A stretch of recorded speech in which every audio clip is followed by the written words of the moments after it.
enjoy this song. It comes from the heart.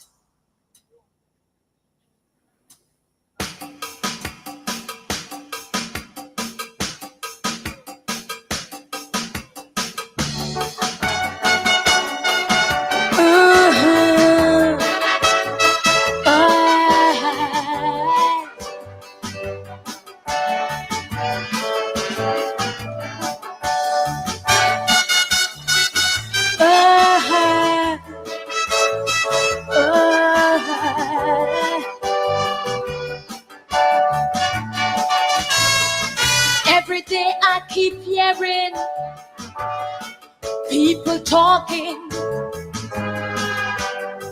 about the state of the world daily. Some wondering what is happening. Where do we go from here? No one could foresee. Some say it's the fault of the leaders. They say they're just like oppressors. Some say mismanagement from the damn faulty government. But while they're blaming and blaming, I see more people suffering. Where do we go and how shall we move on? So answer these questions. Why must there be retrenchment among the poor ones who working for few cents to take home to their families?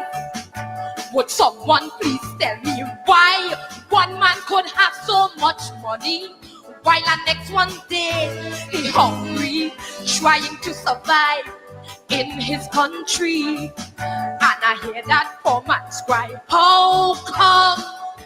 Tell me how come? Oh, how come our country's just going down, down, down? How come?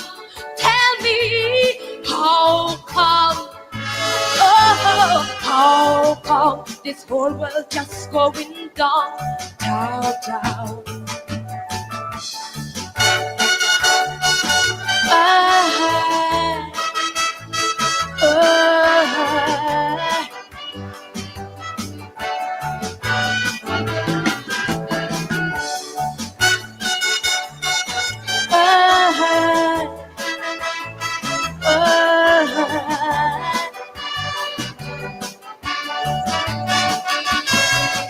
Every day I walk about, I look east, west, north and south, and what I see in my mind there is still a doubt. I see vagrancy increase, drugs that wouldn't cease, robberies performed just like in the movie. Some say it's the youths of the nation. They say it's total frustration. Some say they're bad, they're a disgrace, and it's so sad. But while they're blaming and blaming, I hear the youth saying something they can't get over. The qualifications are like a joke. So answer more questions. Why drugs take over the city? You know we can't find no cure for me, and we can't find no cure that I could see. Would someone please tell me why food prices keep rising, nurses and teachers keep on resigning? You know abroad, most of them running, and I hear that poor man's cry, how come? Tell me how come? Oh, how come our country's just going down, down, down? How come? Tell me how come? Oh, how come our country's just going down, down, down?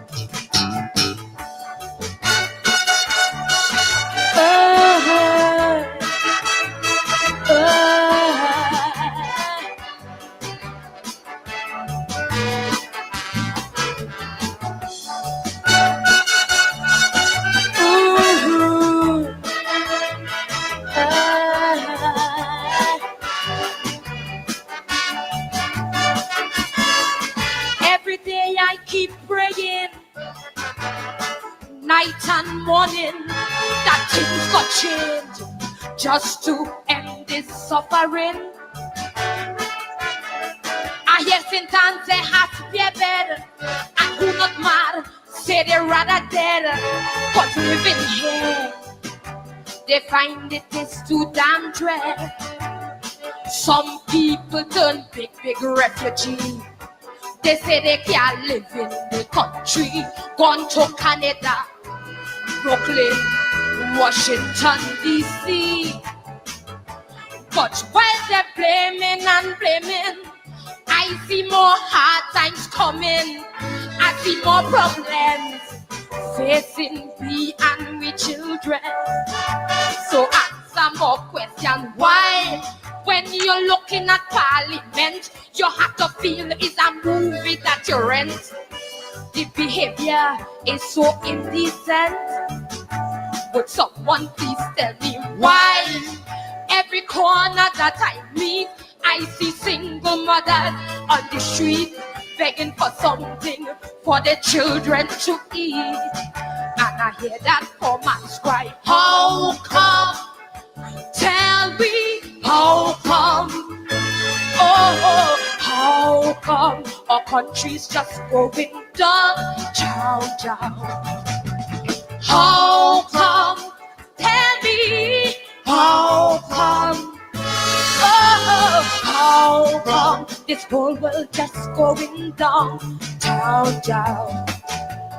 How come? Stop this suffering. How come? Stop all this grunting. How come? Just tell me how come.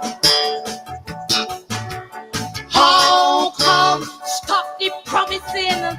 How come? Stop all the lying. How come? Just tell me how come. How come? Let's join in unity to build back our country. How come? Just tell me how come. How come? How come? Oh, how come? Just tell me how come. Good night, Grenada.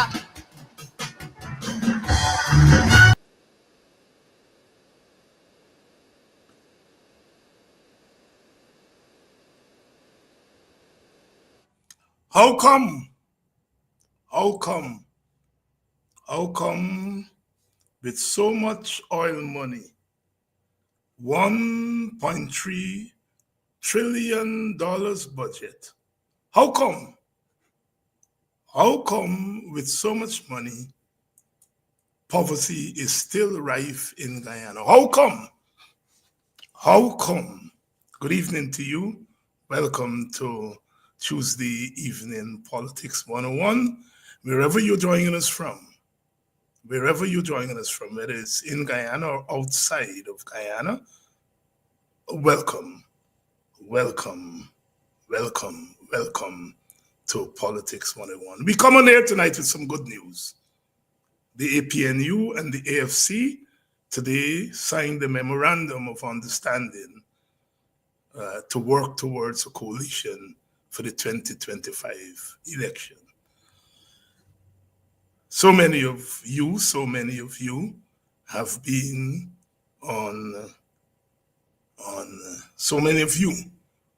been on edge about whether there would be a coalition, a broad coalition.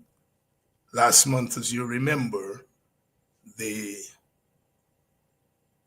PNC and WPA agreed to work towards a coalition for the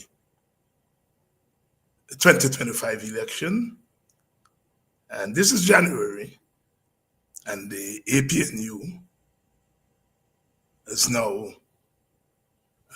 signed a memorandum of understanding with the APNU to work towards contesting. So we now have the APNU/PNC, AFC, and the WPA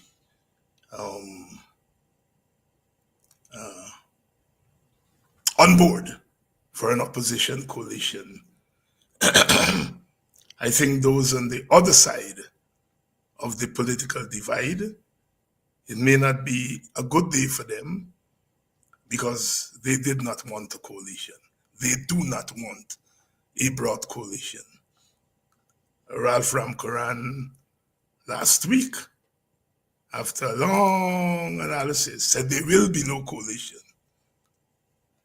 Jagdeo keep chatting and chatting and chatting. They fear a coalition. Just as they fear biometrics, they fear a clean voters list, they fear an impartial GCOM, and they fear a broad opposition coalition.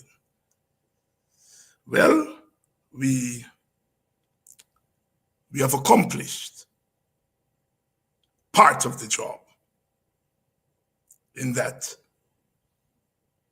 there is going to be a broad opposition coalition. Again, I repeat, for those of you who are just joining us, some of you may have gotten the news already.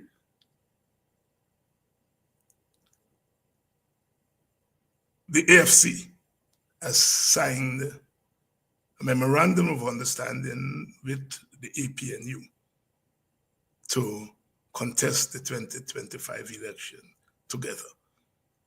So we now have the APNU, the AFC, and the WPA agreeing to a broad coalition. Good evening to you, wherever you're joining us from. Welcome to Politics 101 tonight. This is budget season, and we are going to be talking about the budget tonight with young Elson Low, the economic advisor to the leader of the opposition. Good evening. He is already here, and we are going to be talking about the budget. As the Calypso there, Eastland or out of Tobago. How come? How come? How come? And in Trinidad and Tobago, good evening to you, Linda, watching us from Trinidad. Watching us from Trinidad. Linda, good evening to you. As those in Trinidad would know, because they had oil. They have oil. And there was a time when oil was flowing in Trinidad. And they had their challenges. How come? Good evening to you. Yes, Floretta, APNU, WPA, AFC. Good news for those of you, those pro-coalition advocates.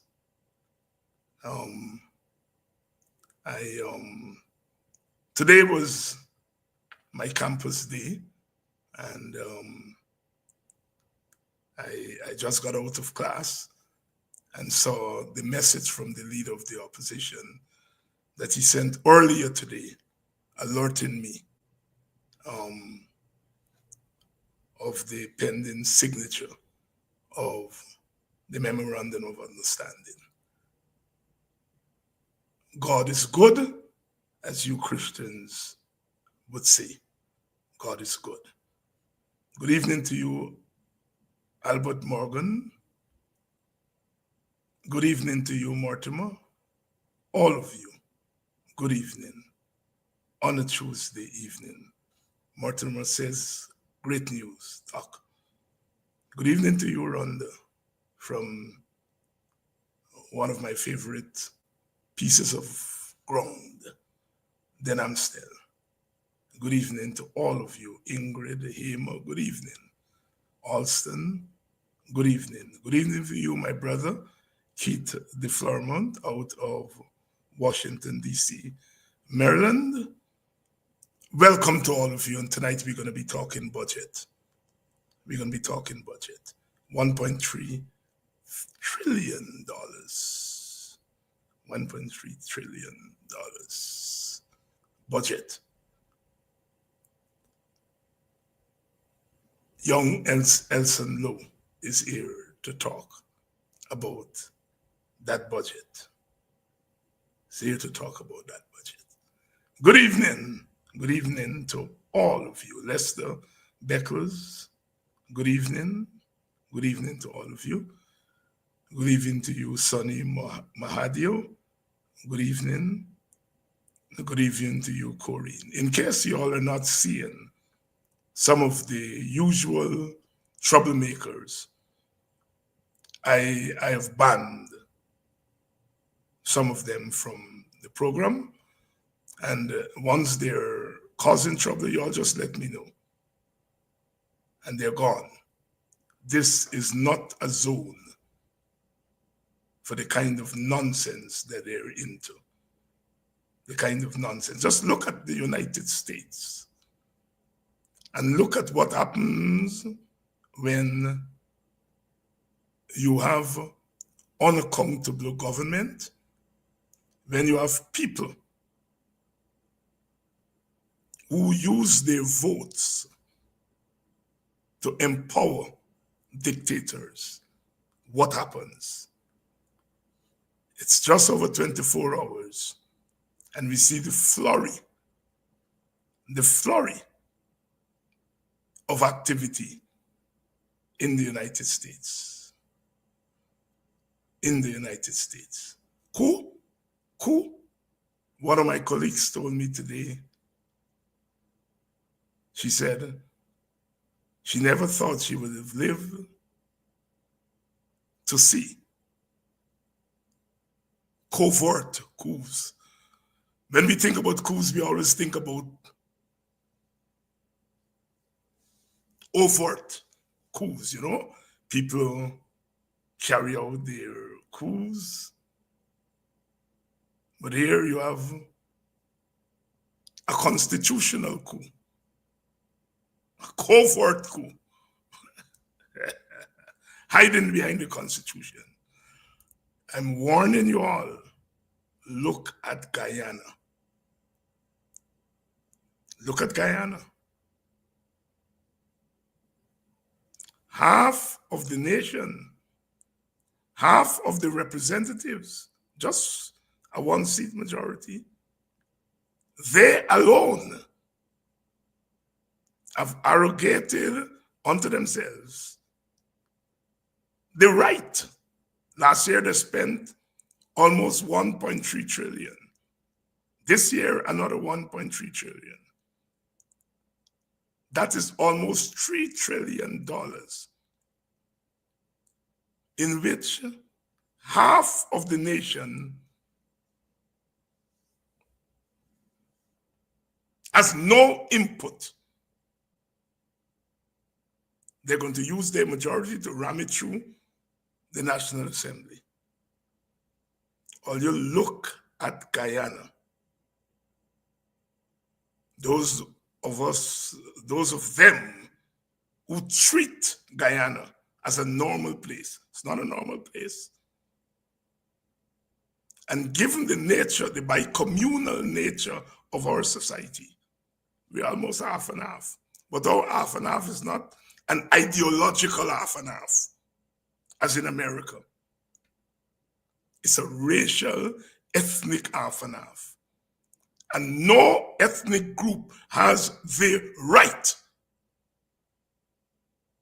to govern a country where there are other ethnic groups, to govern in the interest of one ethnic group. And that's what the PPP is doing. They're governing as representatives of one ethnic group and in the interest of one ethnic group. And that is not democracy. I don't care how many James Bonds they catch. They can catch 1,000 James Bonds. They're still an ethnic party and an ethnic government. I have said at the last election, and I'm saying it again, despite my discomfort with the way in which the coalition governed between 2015 and 2020, I support them then, and I'm supporting it again, because a coalition of parties is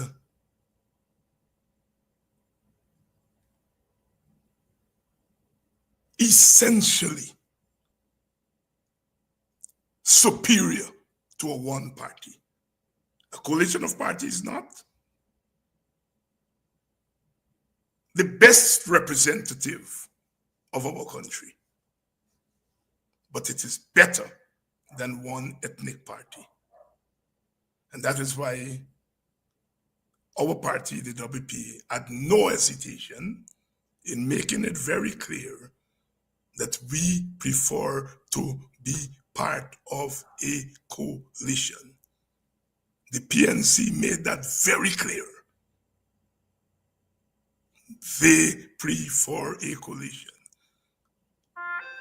The PNC said, as they should, that they feel they could win an election on their own, and they have a right to say that because they have the capacity to win an election on their own. But they prefer to go as a coalition. For us in the WPA, we are realistic. We can't win an election on our own. But we could go on our own and get a 1 seat, or a 2 seat, or a 3 seat, or a 4 seat. That is not going to put us in government by ourselves. And we don't believe in winning a 2 seat or a 3 seat and to be a balance between two big parties. You can only balance people who want to be balanced. And the PAPP doesn't want to be balanced. So the balance story out. The best choice is to go as part of a large coalition, maximize our resources. We prefer that as a small party, that if we get 2 seats or 3 seats, it must be 48 plus 3 to put us to 51, or 49 plus 3 to put us to 52, not 2 or 3 seats to be a spoiler or a balancer. It's called real politics. And we don't have to agree with everything that the PNC or the AFC stand for. We don't have to agree with everything. You live in a house with your husband and picnic, and you don't agree with everything with them. So we don't have to agree with everything the PFC and PNC.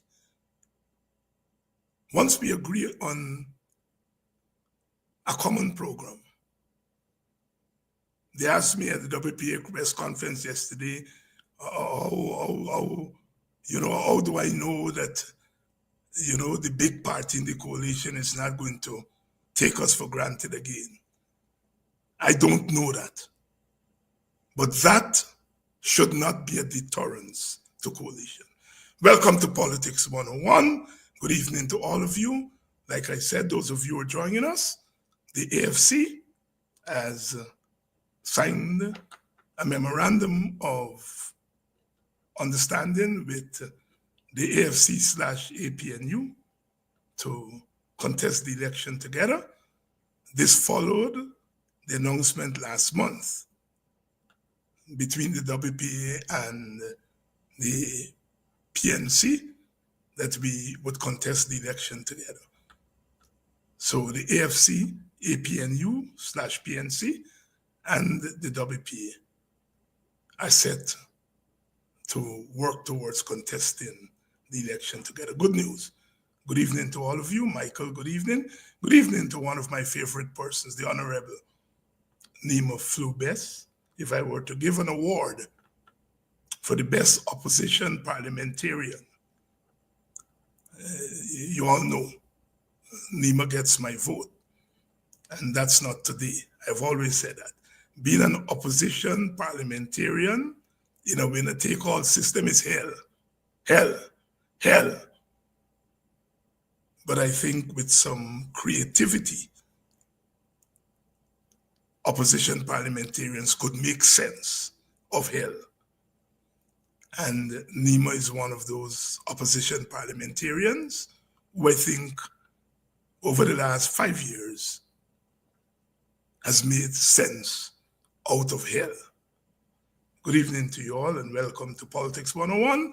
I know I'm keeping Elson waiting, but I want to get a critical mass of you, and you all coming in your all numbers. So we're going to start now. Brother Elson, good evening. Good evening, good evening. What says thou about the announcement today that the AFC is joining the APNU and the WPA in a broad coalition? I know that's not your remit tonight, but I want to get that as an opening comment from you. Well, I would just say that that is very much encouraging and something that we want to see as we work towards getting the PPP out of office and getting into office in order to deal with many of the concerns on which you raised, like poverty in our society. I would stress that coalition is not just for the sake of coalition, but it is because of shared ideas. It should be because of shared ideas, shared priorities. And so we look forward to working with the WPA as with the AFC to ensure that our shared priorities are really able to shine through and to benefit the Guyanese people. And that means, as an example, poverty alleviation, the costs of living crisis, human capital accumulation, and moving our economy forward. So we're going to have some, I'm sure, productive talks, and look forward to engaging with the AFC going into the election.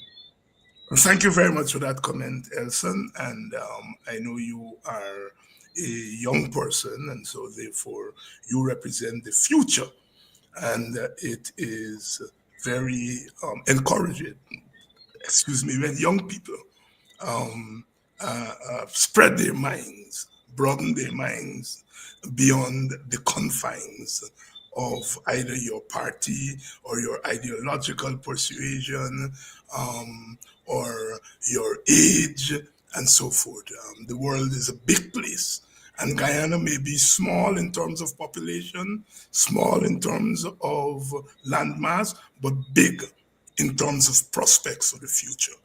As I told my class today, in one of my Caribbean classes, we were discussing the challenges in class today of development in post-plantation societies and looking at development not just within the context of blah, blah, blah, blah, blah, blah, but looking at development in post-plantation societies against the background of a history of plantation. And when you come out of a history of plantation, where you're given the task of transforming a plantation into a nation, you politically it may be easier, one nation, one destiny, one people, out of one many, and so on and so forth. But when it comes to the economy, it's not as easy to say one people, one nation, one destiny. You have the task of moving our country from plantationhood to real development. And Guyana has been blessed with oil. I think they said that we stand at number 17 in terms of oil reserves. And we suspect we are further up the ladder because, we have much more oil reserves than we have at the moment. $1.3 trillion budget.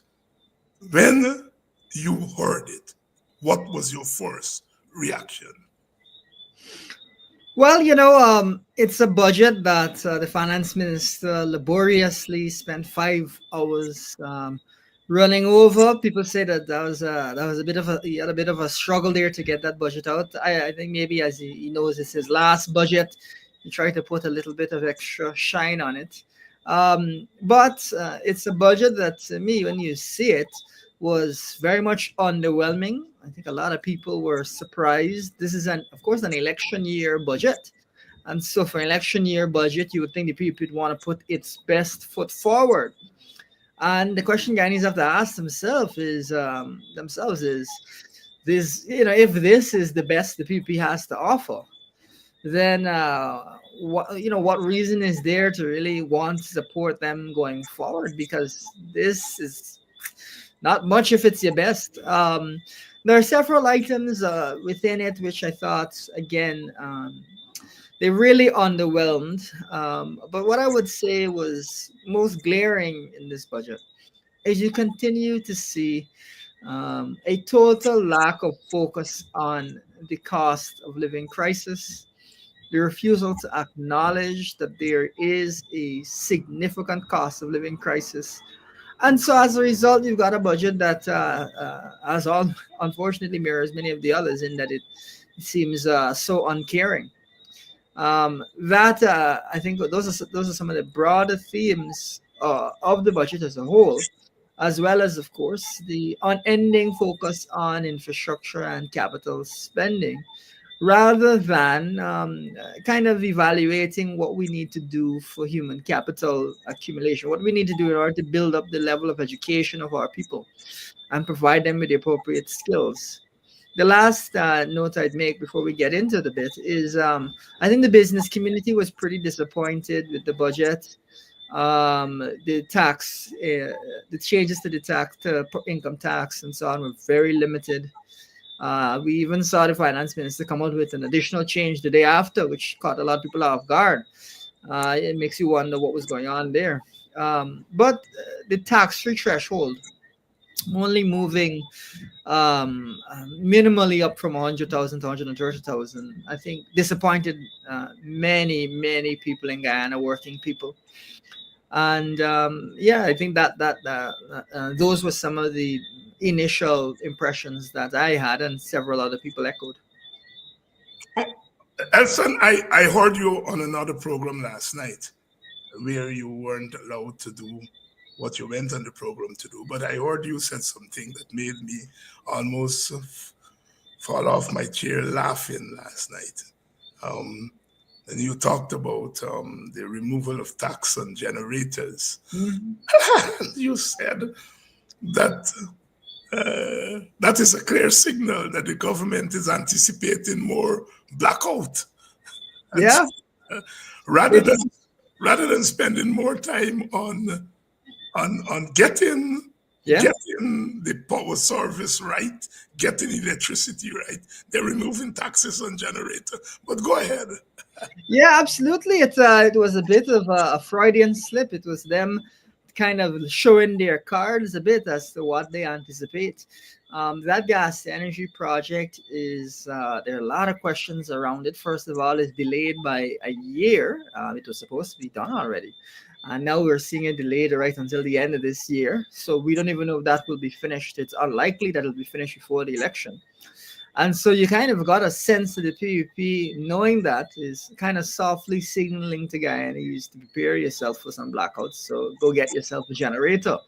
But simultaneously, the project is plagued by a couple of arbitration suits where the contractor is alleging that they received the site late, so they're finishing it late, and they want 50 million US. And then they put another suit in saying that the soil quality was poor, so they ended up having to do a lot of works on it. So there's another arbitration for, I'm sure, tens of millions of US more, most likely. And one of the things that's so annoying about this is that project was moved from Clonbrook to Wales. Clonbrook was the originally identified ideal site. And the VP said one of the reasons is the soil. They look all around and different places like Palmyra, the soil is soggy and so on. And here we have a company that is carrying the Guyana government to court over bad quality soil. So I say that to say it is a project which is full of question marks, and it seems we may be in for a delay. It is unlikely that project will be done in time for the election, and certainly this year. I mean, no one wants to see more and more blackouts in Guyana, but it sounds like the people is saying, "Get your generator because we heading there." And the other thing that I think is such a contradiction was this $100,000 to newborn babies. I'm assuming they're talking about babies that are not yet born, so babies that are going to be born after the budget is passed. The parents are going to get 100,000. We pleaded with them, as you would remember, when they were given this $100,000 per voter, to say, look, there are some under 18 years old parents with little children, and you cut them out of the 100,000, and now you're cutting them out again. You're not talking about the children that are already here. A child born last month or a month before. You're now talking about you're giving 100,000 to children that come before. Now, what is bothering me about that is if you are a family that decide that you don't want children, as a lot of young people, especially young professionals these days, all right, they decided they don't want children or they don't want plenty children. All right, you immediately are cutting them out, and so it sounds nice, $100,000 for newborn or $100,000 to each adult, but when you tear the thing apart, and you then realize, but this thing doesn't make sense. It is more exclusionary than inclusionary. Talk to me, Elson. Well, doesn't make sense, I think, is the way to start off. Now, of course, we want our people to get resources wherever they can, since it's their money and since the Yes. PUP has not been providing them. But I did find it odd that they framed it as Guyanese mothers with newborns born in Guyana. But it seems to me, are they trying to say that Guyanese fathers, if let's say the wife is Trinidadian or Jamaican, they can't benefit from this 100,000? There you go. So that was an immediate question. And the second is, usually when governments have programs which target newborns and so on, maybe to encourage additional births and grow the population, they elaborate on why that is. And this government seems not to have taken the time to really assess the program, produce a thorough program, and then to articulate, well, we've observed that Guyana's population is stagnant or shrinking or something to that effect. They just kind of put out something. And so I think it's a bit of a gimmick. I don't think that it will have any particular effect in voters' minds. What I do think will have is front of voters' minds and has been front of voters' minds across the world is the cost of living crisis. You'll have observed, I'm sure, that 9 out of 10 incumbents have lost within the last year. So the cost of living crisis has been a major issue cutting across administrations, left wing, right wing, across continents. That has been a major issue, and the PVP has, of course, buried that. They don't talk about it. They've tried to pretend that there is no inflation. They try to pretend that the cost of living is fine. So why are you complaining? This year, we saw a $9 billion allocation, which is, again, so minimal. They move from 5 to 7 to 9, but these numbers are all ridiculous. We've said at minimum $20 billion needs to go to direct cost of living mitigation. But they're stuck on these numbers that are, and then what have they done with these monies? Half the time, it's very unclear what they even are doing with these monies. It seems more like a slush fund than it does an actual measure.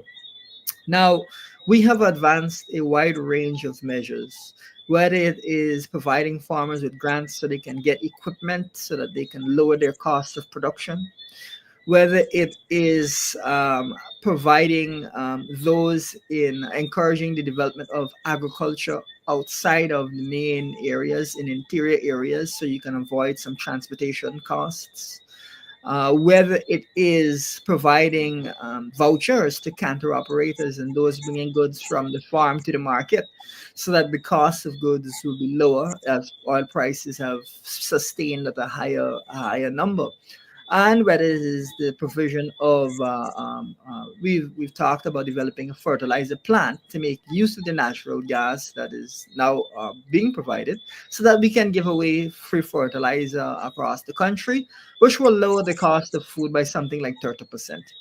So we talked about a wide range of measures that are focused on the cost of living, and the PPP has declined to follow our, I think, good advice on those measures. Now, on the other end of things, the only thing they have listened to is we have advocated for years for that $60 billion that the nation unexpectedly earned due to war in Ukraine to be distributed.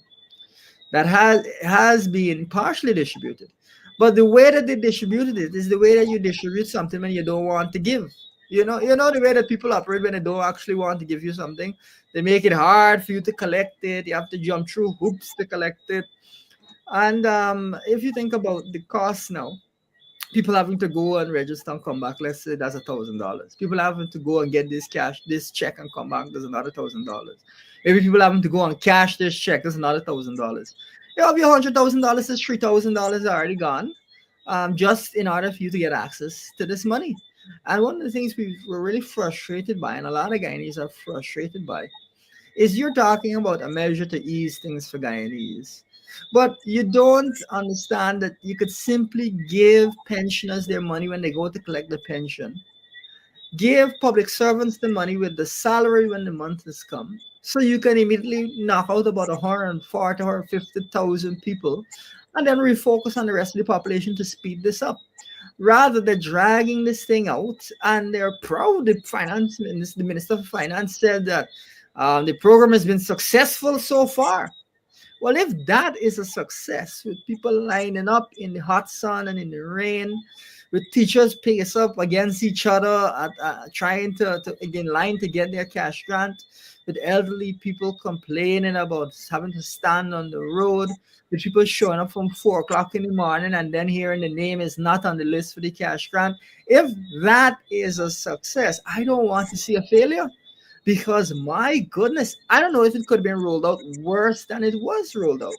And on top of this, to put the icing on the cake, they have still not made it mandatory that they collect banking information and whatnot so that they can do this more efficiently next time. So you're still going to have to go back.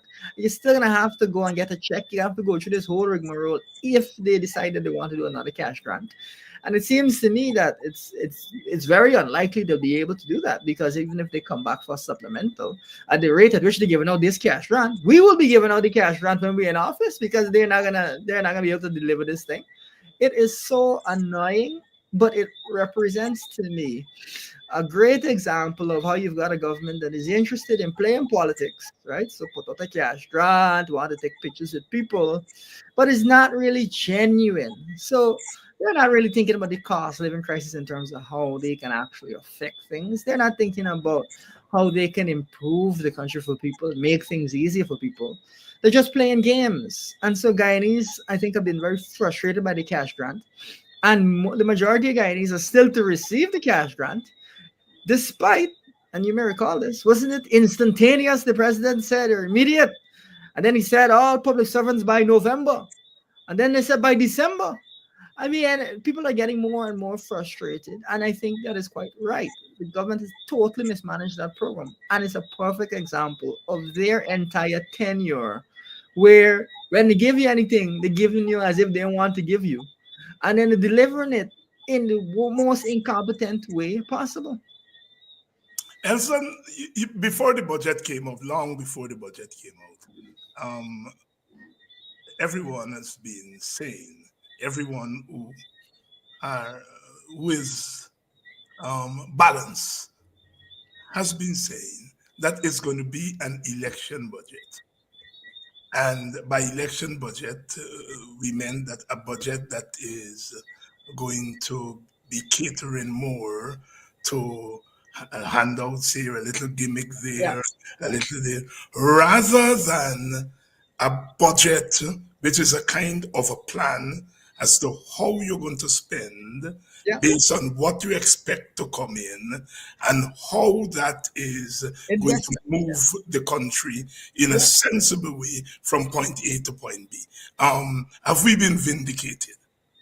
Well, I would say that this budget is neither, and that is what's caught a lot of people off guard. It is neither a budget which has a lot of clear planning for growing the country, moving us forward, nor is it a budget that has a whole lot of sprinkles and cherries on top to attract people for the election. So I think the PDP is in a very precarious position, very precarious, especially given 9 out of 10 incumbents have lost in the last year. I mean, I can't imagine that with a straight face, the finance minister to come out and say $5,000 more for pension. $5,000 more for pension. I mean, you're looking at a budget from 2020 to now. This budget is 4 times as big, 4 times as big. A massive run up, and you're still giving people these minimal amounts for pension. We believe that the pension should be for this budget at $100,000, not at $41,000 as they're putting it there. And they're proud to say, oh, they've doubled pensions within the 5 years, but you quadrupled the budget. So what you've done is you have actually cut back on the amount or the share of the budget that you're spending on pensions. You've actually been stingy with the pensions. You've been cutting back on pensions rather than keeping it at pace as it should normally have been. I mean, at minimum, you would think the pension should be around $80,000 if you were just growing the pension in accordance with the budget or something in that direction. So what they've done is they have been actually trying to cut back on pensions. And so this to me doesn't look like something that I don't think voters, those elderly or senior members of our society who have served us for many years, I don't think they're going to be pleased to see the PVP has cut back on how much they spend on pensions. That to me is ridiculous in this environment. When you look at the increase in public assistance, again, minimal $3,000.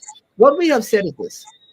Yes, we believe that there's some people who will be on public assistance for various reasons that need to remain on it for a longer period of time. But what we also need to have is we need to have a job seekers benefit so that people who are looking for jobs can get $40,000 a month for a year or so to help them have a bit of a buffer while they're looking for their jobs. It will also incentivize people to come out and look for a job because they're getting some money while you search. And the other benefit, which is really crucial, is that if you lose your job, you have this job seeker benefit there to give you a bit of a buffer between jobs. Or if you want to change professions, those types of programs not only will help us to eliminate poverty, because of course you'll have brought all of those people on the benefit above the poverty line, which is like 35,000 last time I checked, but it could be adjusted. You'll have, first of all, basically eliminated poverty amongst those people. But second of all, you'll now be creating an environment where it is easier for people to transition to higher paying jobs and for the economy to be more efficient. So you'll have less unemployment, less structural unemployment. So we're saying that we need to have a more substantial social safety net that helps us to deal with these types of things, and there's a lot of benefits to it. On the other hand, they are not even measuring unemployment. When was the last time you heard this government say what the unemployment rate was, what the youth unemployment rate was, what the wage growth was in the country, how much people's earnings are increasing? We even noted that the finance minister did not decline to give an inflation estimate for the new year. So he's kind of backed off because he's been wrong a couple of times. So he kind of backed off. It's a government which is not only not providing good, sensible policies to deal with the critical things that we're facing, but a government that refuses or isn't interested in or doesn't care about measuring what it does to see if it is working. I mean, who does something and doesn't even care if it's working or not, other than someone who is corrupt and doesn't have the interests of the people at heart? And so it is a budget that, for that reason, I think frustrates. Some people say it's disrespectful. And it is certainly not a budget that I think excites Guyanese going into this election. Elson Low, economic advisor to the leader of the opposition here tonight, and we are talking through the budget and all that comes with that. For those of you who are just joining us, we started the program tonight by announcing what has been announced earlier, because it is in the media, that the AFC and the APNU signed a memorandum of understanding today to work towards contesting the election together. Last night I read today's papers and I noted that Nigel Hughes, the AFC announced that Nigel Hughes was his presidential candidate, and they also announced that the executive was given the green light to begin to discuss coalitions. And I said, So here we are, the announcement today that an MOU was signed between the AFC and the APNU. This now comes along with the WP and the PNC agreeing last month to contest the election together. So for all intents and purposes, we have the APNU, AFC, and WPA gearing up to contest the election together. As I said at the beginning, there's nothing more that the PPP and its courts fear more. They fear a couple of things. They fear biometrics. They fear a clean voters list. They fear an impartial GCOM. And they fear a broad opposition coalition contesting against them. Some of them said they would not be a coalition because we fighting among ourselves and blah, blah, blah, blah, blah, blah, blah, blah, blah. Well, you have the news today that the AFC is now on board with the broad coalition. One down. We have biometrics to go, clean voters list, impartial GCOM. Our work is not yet over, but we have gotten a very, very important shot in the proverbial arm, or the proverbial shot in the arm, with the announcement today that the AFC is on board with the broad coalition. Good evening to you, Mary Figueroa. Denise, good evening to you. Denise Mackenzie, Denise Emmanuel, Althea Jones, Gloria Pod. Good evening to you. I know, Gloria, you sent me a friend request, but you know, Facebook says you can only have 5,000.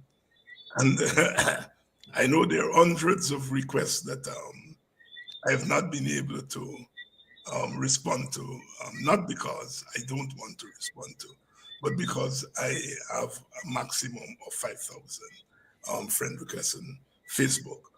But I have seen your invitation or your request for friends on Facebook.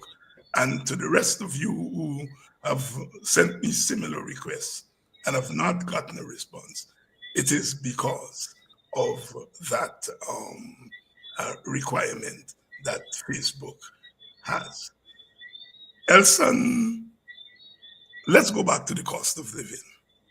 Because you said they've put what, 900 million? 9 billion to the cost. 9 billion, sorry. 9 billion for cost of living. If anybody comes to Guyana, forget about those who live in Guyana all the time. But even if you just go to Guyana and you spend 1 or 2 years, 1 or 2 days, it will become quite evident that perhaps the biggest concern as far as the economy is concerned is cost of living. 9 billion in a budget of 1.3 trillion. My my division skills are not as good as they used to be when I was a schoolboy. But I know 9 billion out of 1.3 trillion is not plenty.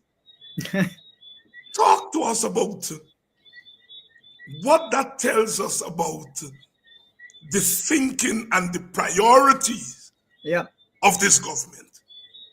Absolutely. And consistently, you've seen the PPP spend less than 1% of the national budget on direct cost of living mitigation. Consistently, you've seen that. Now, the reason for this is I think that they are so preoccupied with stealing everything that's not nailed down that they haven't really taken the time to really evaluate the situation and try to do something for Guyanese. That's one. But the other side of it is, I think they're bankrupt of ideas. They don't have an idea of how really to affect the cost of living. And so as a result, there's widespread discontent. I'll give you an example of an area where they've totally failed when it comes to the cost of living. Now, because we've seen sugar production collapse, because we've seen gold production in a decline and stagnant, those are foreign exchange earners that are needed in order for us to have, or at least we need to manage our foreign exchange supply so that people will actually be able to get foreign exchange to bring in goods to sell to consumers. There's been a shortage of foreign exchange for 3 years now in Guyana. A multi-year shortage of foreign exchange. If you talk to people, they complain all the time. The banks are telling you they don't know when they'll have access to foreign exchange. They don't know when. Now, what that means is, in order for people to get access to that, they have to now go and purchase that currency at a much higher rate. Not the Bank of Guyana rate, the much higher rates. The Bank of Guyana says, I don't know, 208, 210. You got to get 220, 222 in order to get access to this foreign exchange, 217 sometimes if you're lucky. And that means now that additional cost, the fact that it's more expensive for you to import goods, has to be passed on now to the consumer. And so the consequence of poorly managing some of our foreign exchange earners, the consequence of not ensuring there's enough foreign exchange supply, because of course you have a natural resources fund that is full of foreign exchange. The consequence of doing that is that has also led to an increase in the cost of goods. Anything that's imported in Guyana is more expensive. Any input for any agricultural production, for any manufacturing good, anything that has to be imported, which there are many things that have to be imported, right? That has gone up in price because of this foreign exchange crisis. And so that is another way that they have contributed to the cost of living crisis by making it more expensive to bring things into the country, which are then resold to the public. And it's needless, because it's not to say that we don't have foreign exchange. You got $3 billion, give or take, in natural resources fund. US dollars, not Guyana dollars, there is 3 billion US. And you're not leveraging the fact that you have foreign exchange to meet the needs of that market. It is, to me, a real tragedy. It is, to me, an absolute failure of this government, and it has resulted in a very high cost of living. They're behaving almost as if Guyana is in dire financial straits and they need to restrain consumption. So they're not allowing people to get access to foreign exchange. It's crazy the way that they're managing it, and businesses have been complaining. Even the Private Sector Commission, even the Georgetown Chamber of Commerce, who often do not complain when we expect them to complain, but even they have come out from time to time to say there's no foreign exchange. What is going on? Business people across the spectrum have come out to complain. Now, all that means, because you can get the foreign exchange, but you got to pay a very high price for it. That just means they're passing on these costs to consumers. They're passing on these costs to consumers, and that has been such a tragedy. So that is an example of how, through another avenue, I'm not even talking about the fact that they're not putting the money in the budget. I'm talking about the way they're managing things has contributed to the cost of living crisis. And on the other end, They are now not providing measures to deal with the crisis. They're not targeting the areas where you're seeing most significant increases in prices, some of the most significant increases in prices. We had a period of relatively low oil prices before the war in Ukraine and COVID-19. Now that we're in a period of relatively high oil prices, we're above that long-term average of $50 a barrel. The government needs to recognize that if not for the entire economy, for those moving goods from the farm to the market, people selling greens, you can give them a voucher and bring down the price of greens. Greens is one of the things that I think has frustrated vegetables, has frustrated Guyanese so much because we're producing it right here, and the price through the roof, and it has become absurd. One of the other things that's happened is even if they don't change the price too much, they reduce the size of the bundle they give you. They reduce the size of the bundle. So you're paying the same money, but you're not getting the same amount. So people said a bora, this is too strong a bora for this price. Celery, this is not any kind of celery. That is what is going on a daily basis for people. I could even tell you, as a young man, many young men, we like wings and beer. Your wings and fries and beer. I don't know, Friday afternoon. Wings and fries and beer move from $1,500 to $2,500. That has been the change, a huge change, you know. And so across the board, there's that frustration, and they have not dealt with it. And whatever little they have done, let's be honest. And I think also we gotta. I think also those people who support the PvP can agree that they failed to reduce the cost of living. They failed to reduce it. It's very expensive to live in Guyana. I think even those who support PvP would say, yeah, it's been expensive. You know? And of course, if you can't reduce the cost of living, you're not on your way to tackling the more systemic problem of poverty. Which, Absolutely. Absolutely. I want to get in a couple of things before you go. One is that one of the criticism, and justifiably so, of this government when it comes to spending, when it comes to budget, is the overspending on infrastructure as it continued in this budget. Well, absolutely. Yeah, again, saying I think it's 55% of the budget that's towards infrastructure and related projects. Yeah, but I want to make a point clear here to the Guyanese public, because it's not that we're not in favor of there being infrastructure. The APN, UAFC, WPA involved, when we are in government, we can build every single thing the PvP is building, plus provide all of these other benefits, because these guys, don't know how to manage things. How many projects are delayed? Endless projects are delayed. Endless projects are running over in terms of the costs, and sort of wasting money. And B, they're stealing on a level that you can't believe. I mean, even when I think back to 2014, 2013, the roads used to last longer. Roads in Guyana last 2 weeks. 2 weeks. And you look at the Grove Road. How many times did they rebuild the Grove Road? 3 times, 4 times. I mean, Thomas Lands Road, rebuild. These roads last 2 weeks. Guyanese driving on these roads can attest. Before you see a pothole in this week, in these roads, it's very quickly. And so as a result, you're not getting value for money. They're spending something like, when you look at it, there's waste in excess of $1 billion US, give or take, when you look at some IMF estimates of how we operate and so on. We can build all these roads. We can do all these projects. Plus, $1 billion US is 200 billion Guyana dollars.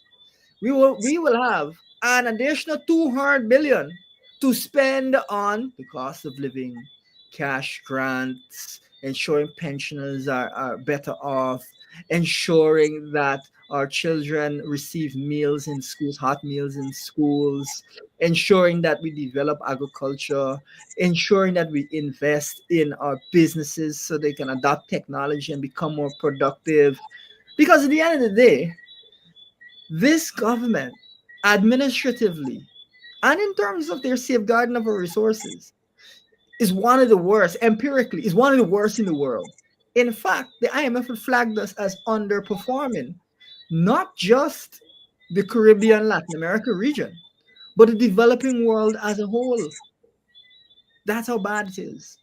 So we are going to completely reform. We're going to hire people, bring in consultants, bring in professionals, top-notch people. People who will work all day and all night for you.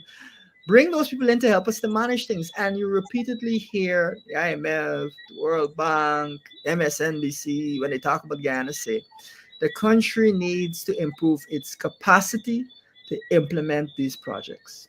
So we want to let everyone know there will still be contracts distributed, there'll still be infrastructure, but we can build everything they can build, plus provide these kinds of benefits because of the level of incompetence. And I want to leave the viewers with one last good example of their incompetence. We saw them recently get a Turkish power ship, over 100 million US for this power ship. We had said since last year, February, I believe it was, you need to get an additional 50 megawatts of power because you're in a situation where you're right at the brink. The country is growing quickly because of the oil sector. You need some spare capacity. They refuse to listen to us. You got blackout crises now. You have a headache heading into Christmas, and they have to scramble now and get power. Just as we said, you have to get power for a far higher, probably it's just about twice the price. I think it's 50 to 60 million US. That's just wasted for no reason. 50 to 60 million US just wasted for no reason. Now, it doesn't take a state-of-the-art, system, a top-notch consultant to tell you, hey, maybe we should be a little cautious given that we've had blackouts, given that the rate at which the power consumption has increased has been difficult for us to deal with. Let's have a little extra. It doesn't necessitate that. But these guys can't even do that. Can't even do something as simple as saying, let's get a little extra just in case. So as a result, it's waste nonstop, combined with the legacy of corruption that we've known with the PPP for so long. Elson, I know one of your pet issues, and quite rightly so, has been the expenditure on education, especially as it relates to the University of Guyana. They have increased the expenditure this year from 120 something billion to 173 or 74 billion, right? But does that increase lead to any possibility for a better outlay as far as education is concerned? I think what is really critical here is we have to note that every year the government has increased the amount that they spend on education every year. I know what has been happening in the past several years. A critical measure like the mathematics pass rate at CSEC, critical. That keeps declining. So they're spending more and it's getting worse and worse and worse. And why? Why? Well, the point of it is they're not spending on things to actually improve education outcomes. There you go. So they're building a school here, they're building a school Yes. there. That's what they're focusing on rather than giving teachers reasonable wages so they can be incentivized. Right. Rather than going around the world to look at what measures can be put in place to improve performance and implementing those. One example is, and this is something we're going to look closely at, is bringing in teachers for after hours work with students who need additional help. One of the programs that I think is really useful is a program called Teaching at the Right Level out of India, where you actually will go and look at the different stages students are at, and you help them along, even if they've not made the progress they need to make. You help them to fill those gaps. Now, that kind of careful effort is what you do if you're genuinely looking to improve the plight of the students. But who spends more and more and more and gets worse and worse and worse results on the key metrics? Yeah. There's no study, no careful study. I mean, 50% dropout rate from Form 1 to by the time you get to Form 5. your budget, your spending has to partly speak to that problem. Yep. Yep. You have the problem of literacy. The regular teacher in a classroom is not necessarily a literacy expert, right? So you've got to train literacy expert. That calls for money. So if you are thinking about improving education, you have to look at the areas that need improvement Yep. and let your spending reflect that. Yep. So it's not to say, look, we have increased, as you rightly say, we have increased spending in education, but you can keep spending to the sky. If at the end of the day, the literacy rate is still high, you still people not passing English, math, and other basic subjects, you still have a high dropout rate, then you're thieving the money or wasting the money. The University of Guyana. We heard the education minister very insultingly saying you got to get dollar for your buck. No. Who else you telling? Who else, with all the big money you're spending, you're telling that they must give you better output for your buck? Do you tell sectors that you are sympathetic to that? No. I think it's an insult to the University of Guyana, and I saw the Vice Chancellor has responded. But speak to the outlay. It absolutely is an insult to University of Guyana. And it seems to me to be odd that, I don't know, 2 minutes ago, I spoke about the poor quality of works in infrastructure. And you're not hearing them go on about infrastructure. We got to get better quality. We have to bring in people to monitor and evaluate. We have to build out systems to regulate procurement. We need more engineers. We're going to hire teams of engineers from all across the world. You're not hearing that.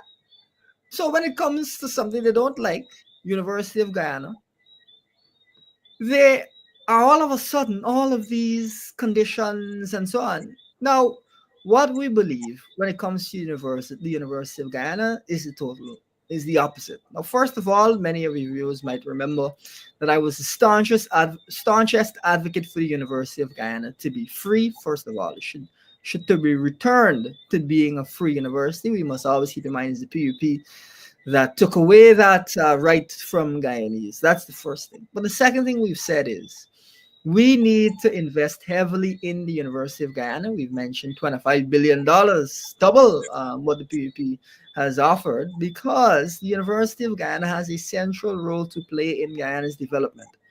One half of it is we need to be producing capable students. We need to be producing a large number of capable students to fill our workforce.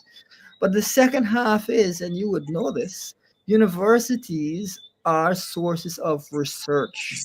Research. Sources of research. They help to contribute to the productivity of the economy. You don't hear people talk about productivity almost ever.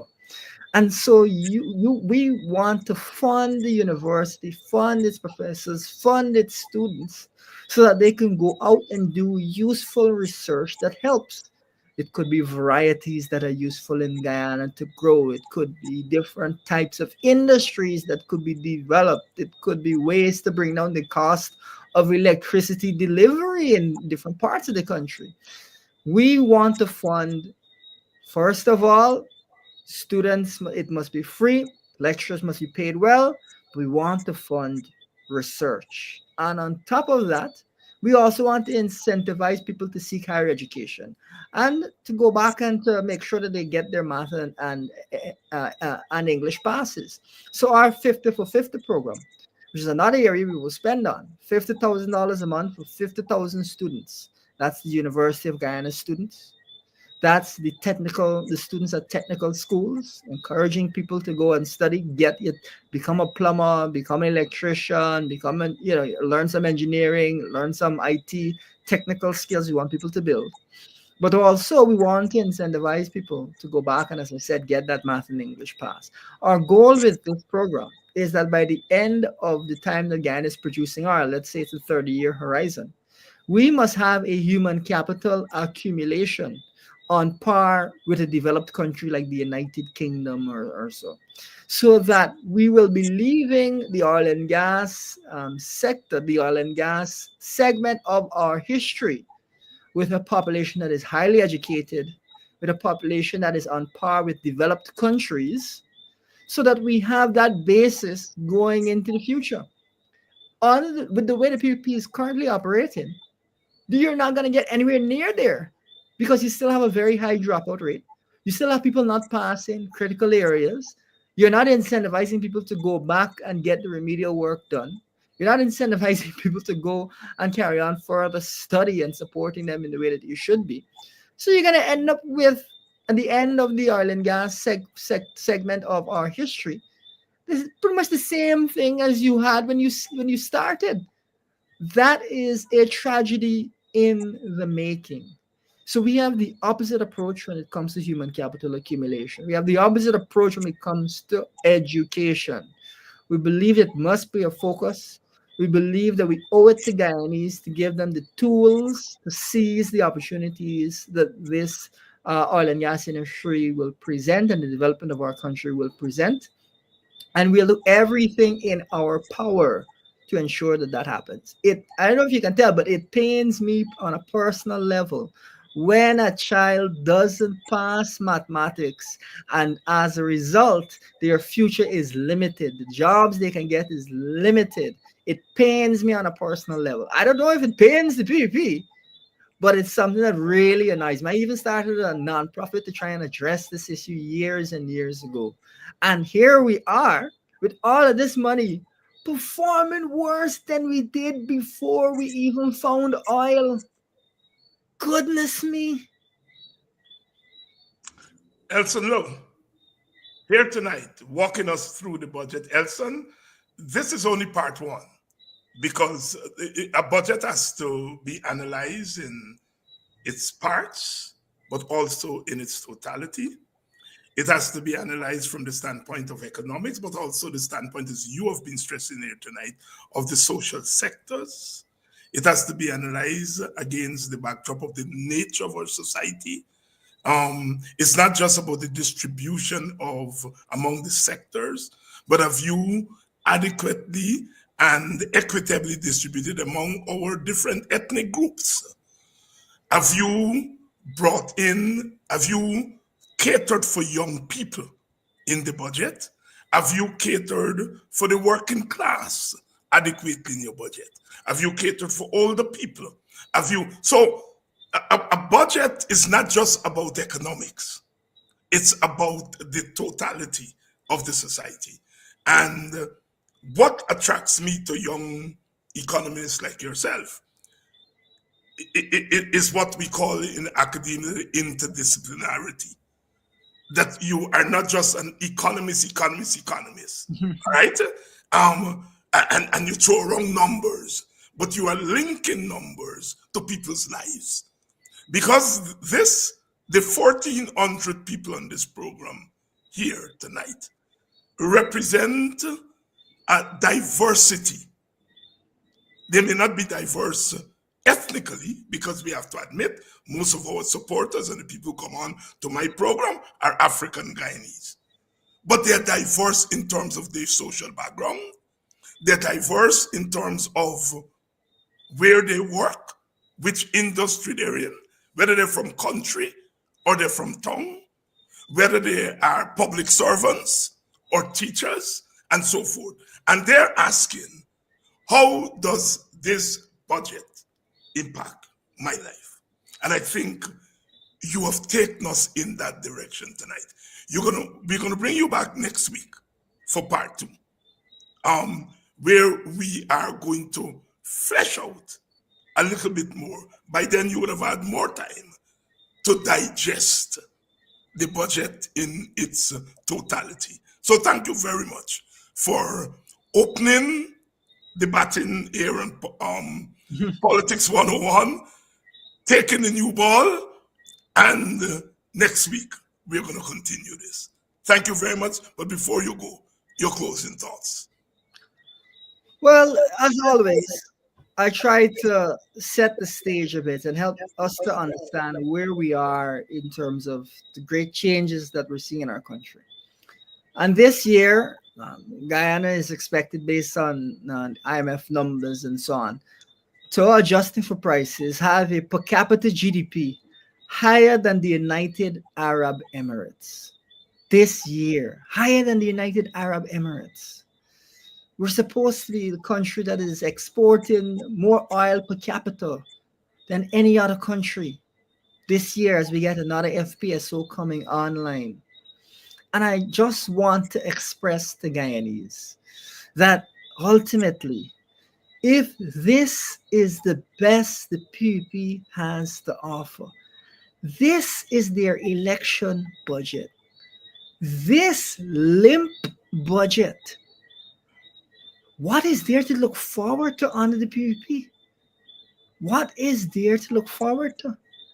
Because the country, because the oil sector is moving rapidly. But these guys, when you look at the provisions, these are all things that they could have provided without oil. So they're running the country like it's 2013. They just don't get it. And as a result, just got to move past the PVP. Fortunately, in 2025, we'll have every opportunity to do just that. And what a note to end on. Elson, thank you very much. See you next week. Elson Low, young man making a lot of sense and representing his generation. I've reached out to a few other young people to come on to talk about the budget. Some of them have said no, but we keep on trying. We leave tonight with the good news. The FC have signed an MOU with the APNU/PNC to contest the 2025 election. This comes on the heels of a similar agreement between the WPA and the PNC last month. Coalition is the way to go. As young Elson Low says, our first task is to move the PNC, the PPP, out of the way. They're a stumbling block to real development and progress, and they don't believe in sharing power. They don't believe in diversity in governance. Coalition is always better than one party. And as I said, for smaller parties like the AFC and the WPA, it must be about 48 plus 3 or 4, not 48 minus 3 or minus 4 or minus 2. Let me repeat so you all get me clear. For smaller parties like the WPA and the AFC, we must be driven not by 49 minus 3, our 3, our 2, our 4, our 5. It must be 49 plus our 3, plus our 4, plus our 2, whatever it is that we small parties bring, as you all sit to the table. That's the logic of coalition. And as I said, the PNC is correct when it says it could win an election on its own. It could win an election on its own. But it prefers to go with a coalition because it increases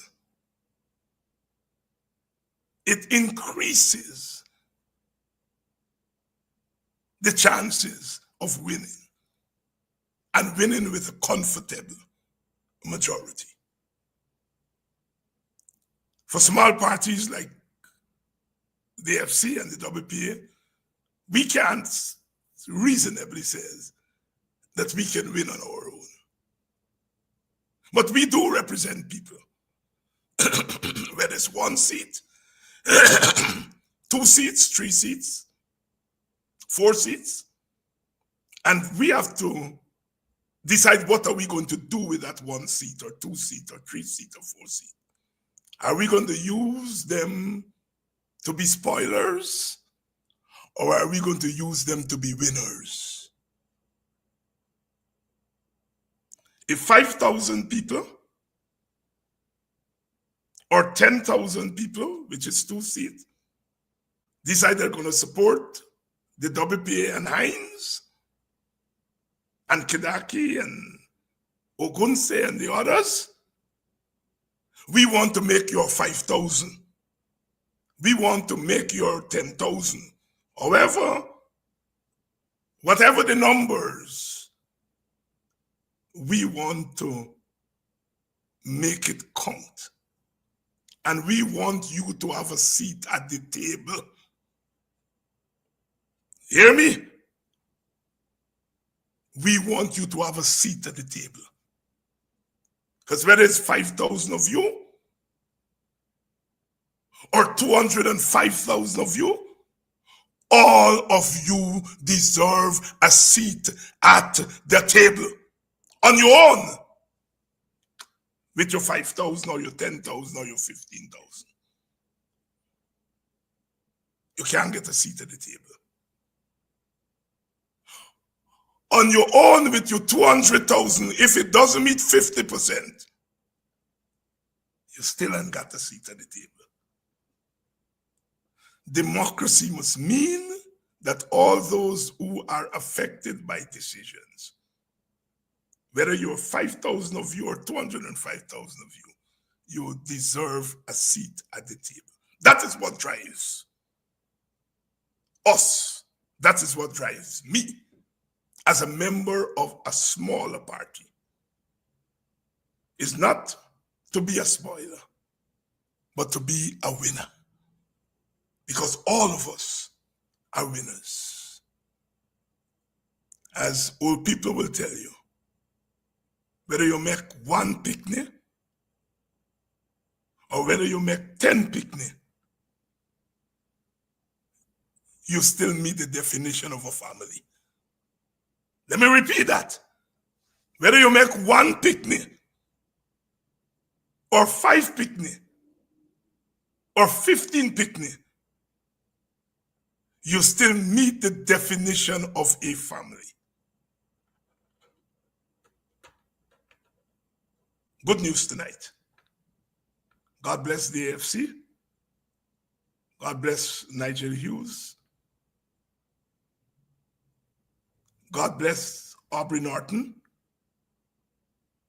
God bless the PNC/APNU. And I know God bless the WPA. And bless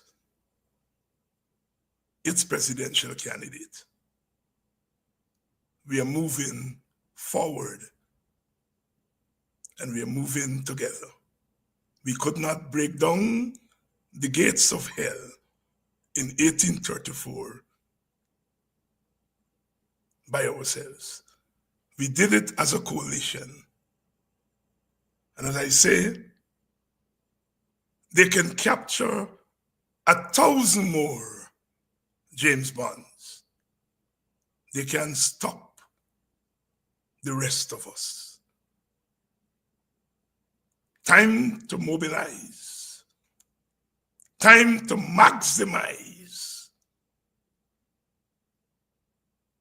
We're on a mission. They feared and they fear a coalition. They fear biometrics. They fear a clean voters list. They fear an impartial GCOM. We got 3 more to go. For those of you who support us, meaning myself and the WPA, thank you. Thank you. Let's turn that support now into votes. Votes for our party. Because we know the votes for our party will be the votes for a larger coalition. We are moving on and we're moving up. I'll be back tomorrow night.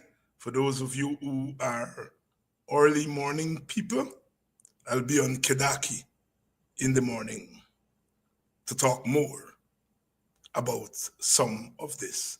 See you all in the morning.